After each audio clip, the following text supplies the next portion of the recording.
Pasti kalian semua mempunyai pemimpin, atau bahkan Anda sendiri adalah pemimpin. Iya, contoh kecilnya, kamu adalah pemimpin bagi dirimu sendiri. Kepemimpinan adalah kunci dalam suksesnya suatu organisasi. Kepemimpinan adalah identitas yang mengarahkan kerja para anggotanya untuk mencapai tujuan organisasi. Kepemimpinan yang baik diyakini mampu mengikat, mengharmonisasi, serta mendorong sumber daya organisasi agar dapat bersaing secara baik. Lalu, prinsip apa saja yang harus dimiliki oleh pemimpin untuk menjalankan roda organisasinya? Berikut akan disampaikan 6 prinsip kepemimpinan. Yang pertama adalah motivation atau motivasi. Motivasi adalah dorongan yang timbul pada diri seseorang secara sadar atau tidak sadar untuk melakukan suatu tindakan dengan tujuan tertentu. Motivasi dalam kepemimpinan adalah memberikan pengaruh terhadap semua orang yang dipimpinnya dan dapat menjadi contoh untuk setiap orang dapat bergerak untuk mencapai cita-cita atau tujuan sebuah organisasi. Motivasi adalah kekuatan, baik dari dalam maupun dari luar, yang mendorong seseorang untuk mencapai tujuan tertentu yang telah ditetapkan sebelumnya. Pemimpin harus memiliki motivasi dan bisa menjadi contoh untuk anggotanya. Pemimpinan yang memotivasi adalah pemimpin yang membuat anggotanya merasa dibutuhkan kontribusinya. Beberapa hal yang bisa dilakukan untuk pimpinan untuk memotivasi anggotanya.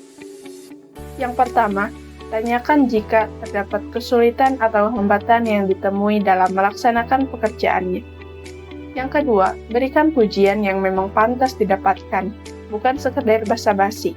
Minimal berilah penghargaan seminggu sekali sesuai konteks, dampak, dan terarah pada individualitas si anggota tersebut.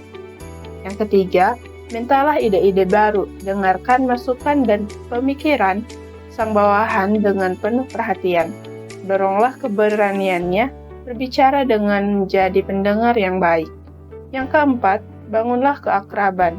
Tanyakan hobi personal atau cerita tentang asal-usul dan keluarga.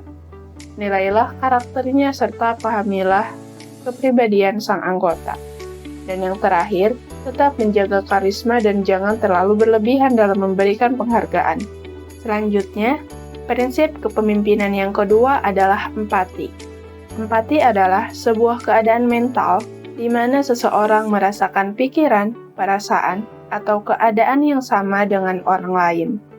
Empati dapat menjalani fungsi kepemimpinan karena empati dipahami sebagai suatu kemampuan untuk memahami atau kepekaan akan pikiran, perasaan, atau keadaan orang lain. Sebuah organisasi hanya dapat tumbuh dan berkembang dengan baik jika sang pemimpin memiliki sikap empati. Pemimpin yang memiliki sikap empati adalah pemimpin yang memiliki pola pikir mendahulukan pelayanan, menunjukkan kerendahan hati, dan selalu mencari cara untuk membantu membuka potensi anggota, kreativitas, dan tujuan mereka. Lalu, prinsip kepemimpinan yang ketiga adalah self-esteem. Self-esteem adalah sebuah pikiran, perasaan, atau pandangan seseorang terhadap dirinya sendiri. Self-esteem juga dapat diartikan sebagai harga diri. Harga diri adalah pandangan keseluruhan dari individu tentang harga dirinya sendiri. Harga diri juga mencakup bagaimana individu memandang dirinya sebagai pribadi yang berharga dan berhasil. Penghargaan diri juga kadang dinamakan martabat diri atau gambaran diri. Harga diri berkaitan dengan bagaimana seseorang berperilaku. Apabila seseorang memiliki harga diri yang tinggi, maka ia memiliki kecenderungan untuk berperilaku positif. Sebaliknya, jika harga diri yang dimiliki rendah, maka seseorang akan cenderung berperilaku negatif. Selain itu, individu yang memiliki harga diri tinggi akan memandang dirinya secara positif dan menyadari kelebihan-kelebihan yang dimiliki olehnya. Pada saat mengalami suatu kegagalan atau situasi yang tidak menyenangkan, individu yang memiliki harga diri tinggi cenderung bisa mengatasi hal tersebut dan menyesuaikan diri dengan perubahan. Jadi, seorang pemimpin diharapkan memiliki harga diri agar bisa dihormati oleh anggotanya, sehingga seorang pemimpin harus bisa menghargai orang lain agar dia dihormati oleh orang lain. Prinsip kepemimpinan yang keempat ada decision making atau pengambilan keputusan. Decision making adalah proses penyelesaian masalah yang melibatkan pengambilan keputusan untuk memilih solusi yang paling memungkinkan. Proses decision making juga tidak boleh asal, karena harus dibuat dengan pikiran yang objektif dan melalui proses identifikasi masalah. Pasalnya, keputusan yang dibuat akan berpengaruh pada nama organisasi. Oleh karena itu, dalam proses pengambilan keputusan diperlukan meminta pendapat orang lain. Berikut ini beberapa proses pengambilan keputusan. Yang pertama, definisikan terlebih dahulu masalah yang akan dicari keputusannya. Lalu, kumpulkan apa saja hasil keputusan yang paling memungkinkan. Lalu, cari pro kontra dari setiap hasil keputusan tersebut. Selanjutnya, pilih salah satu keputusan terbaik. Lalu, nilai apa saja dampak positif dan negatif dari keputusan tersebut. Lalu terakhir, modifikasi keputusan dengan melakukan tindakan yang diperlukan. Selanjutnya, prinsip kepemimpinan yang kelima ada komitmen. Komitmen pemimpin merupakan sikap batin, janji seorang pemimpin untuk mewujudkan tugas dan perannya sebagai seorang pemimpin untuk mencapai tujuan yang sejalan dengan nilai-nilai organisasi. Seorang ahli memberikan pemahaman bahwa pemimpin yang berkomitmen dapat dilihat melalui 3 komponen. Yang pertama, affective commitment, yaitu komitmen afektif yang berkaitan dengan emosional yang erat terhadap organisasi. Artinya, individu yang memiliki affective commitment akan memiliki motivasi dan keinginan untuk berkontribusi yang berarti terhadap organisasinya. Lalu yang kedua, ada continuance commitment yang berkaitan dengan kesadaran dalam individu tersebut.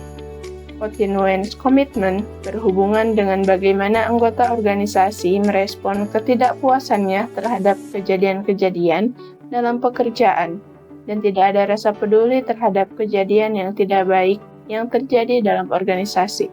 Dengan kata lain, komitmen ini terbentuk atas dasar untung rugi.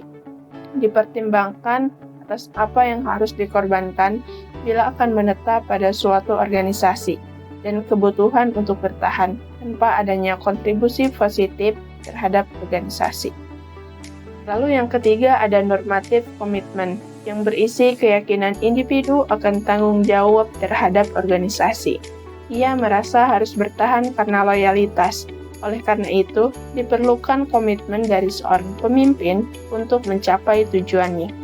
Sebab tanpa adanya komitmen seorang pemimpin tidak mungkin akan mendapatkan hasil yang positif dalam menjalankan tugas sebagai pemimpin dalam mengelola organisasi.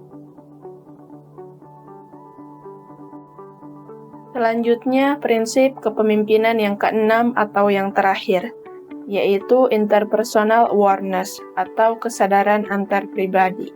Interpersonal awareness artinya kesadaran antar pribadi yang maksudnya keterampilan untuk mengenali dan merespon perasaan, sikap, perilaku, motivasi, serta keinginan orang lain. Untuk membangun hubungan dengan orang lain, seorang pemimpin harus menguasai kemampuan dan keterampilan dalam mengenali dirinya sendiri. Kemudian, baru keterampilan memahami orang lain.